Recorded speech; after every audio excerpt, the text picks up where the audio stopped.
Kita beralih ke informasi lain, saudara. Akibat hujan deras disertai dengan angin kencang, sejumlah pohon di Bogor, Jawa Barat tumbang dan menimpa mobil. Kencangnya angin juga membuat kaca sebuah mal pecah, saudara.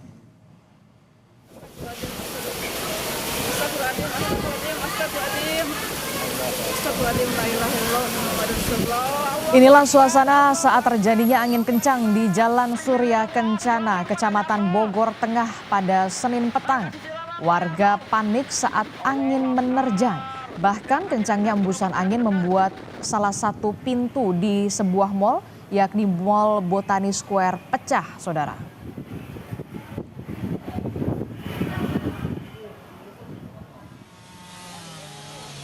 Sementara angin kencang yang menerjang pada Senin petang juga membuat pohon jabon berukuran besar tumbang dan menimpa mobil angkot serta minibus hingga ringsek.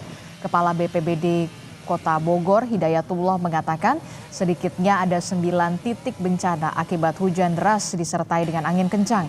Kemungkinan data akan bertambah karena masih ada wilayah yang belum mengirim laporan. Angin kencang ini melanda sebagian wilayah Bogor Timur, sebagian wilayah Bogor Selatan, sebagian Tanah Sareal. Jadi memang laporan yang kami terima sampai hari pukul 19:39 waktu Indonesia bagian barat ada sekitar 9 titik kejadian.